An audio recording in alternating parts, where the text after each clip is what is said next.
Quando eu me refiro à realidade acerca da redenção, não quero dizer simplesmente o fato histórico da morte de Cristo. Se fosse para dizer isso, não precisava escrever nenhum livro. Acredito que nenhum romance é necessário ser escrito para que se reproduza romanticamente as palavras que já estão escritas nos evangelhos históricos. O intuito do livro é fazer uma demonstração, primeiramente, de duas visões equivocadas acerca da morte de Cristo. Uma visão de um pagão, que é a de Drusos, que no primeiro momento via tão somente a morte de um condenado, a execução de um condenado. Ou seja, os soldados romanos estavam acostumados a diariamente cumprirem ordens de execução contra criminosos.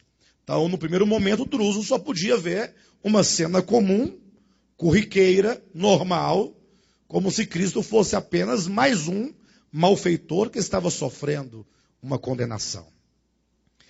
Do outro lado, a visão de Simão, que sendo ela superior à visão de Drusos, era uma visão deficiente.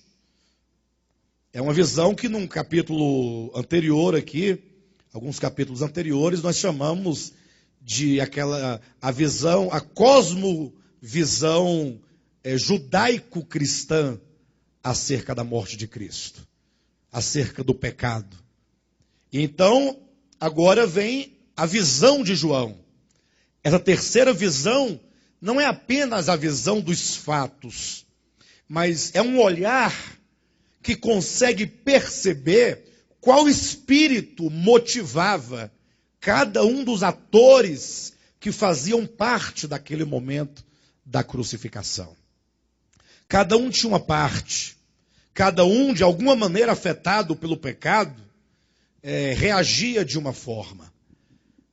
Colocando aqui na vanguarda, bem na linha de frente de batalha, Satanás, os principados e potestades, os seus anjos caídos, segundo as suas hierarquias, e então, um pouco atrás, na retaguarda, os demônios, e então a morte, e o sepulcro, e os vermes, e o Hades.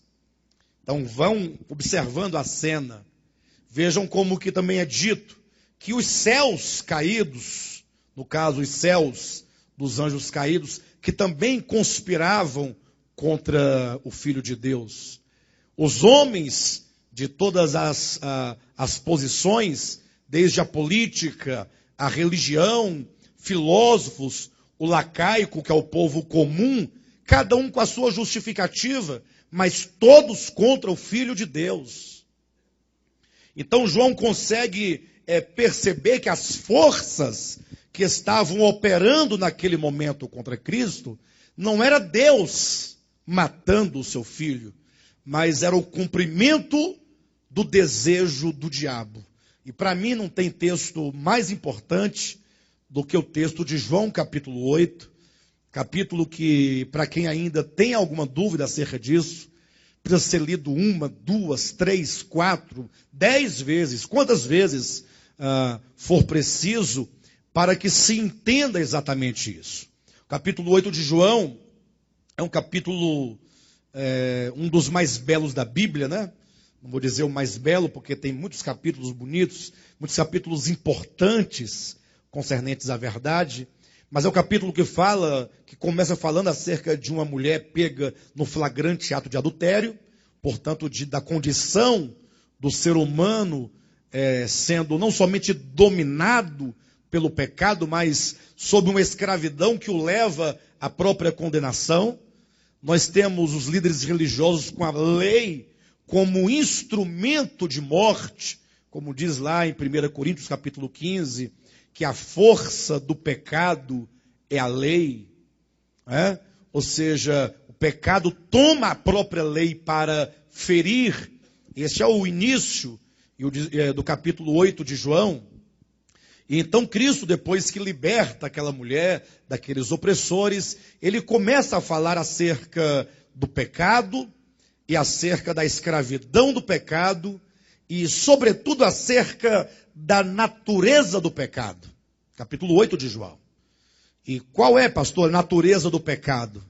A natureza do pecado é uma forte e frontal oposição a Deus, que leva qualquer criatura à última das consequências. Ir de encontro numa afronta contra Deus e na ilusão de que tal criatura caída seja capaz de vencer a Deus.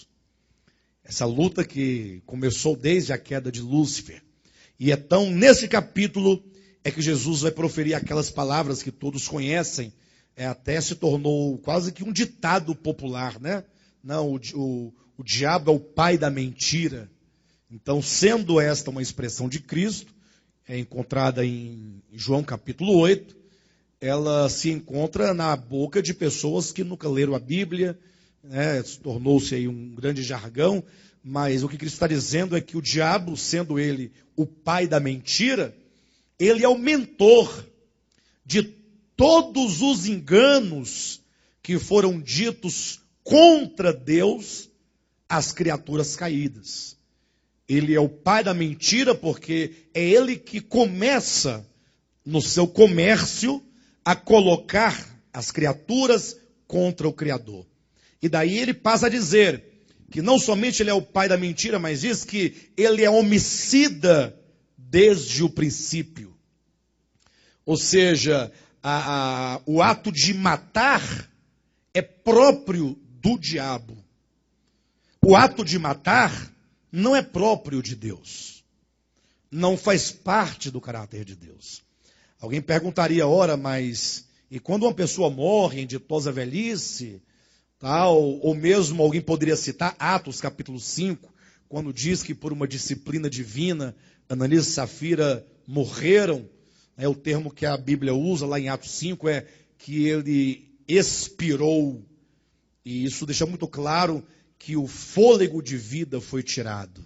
Então temos que fazer uma distinção clara entre a autoridade de Deus e o direito de Deus de retirar o fôlego de vida de qualquer uma de suas criaturas. O retirar o fôlego de vida não é matar.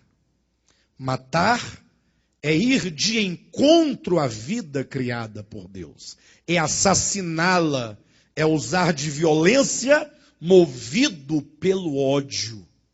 Então Deus, enquanto Criador, não somente ele pode tirar o fôlego de vida que ele deu, Deus dá o sopro de vida, o espírito ao homem para que ele viva, como tem o direito de tomar de volta esse fôlego de vida, e este ato divino de retirar o fôlego de vida não é matar,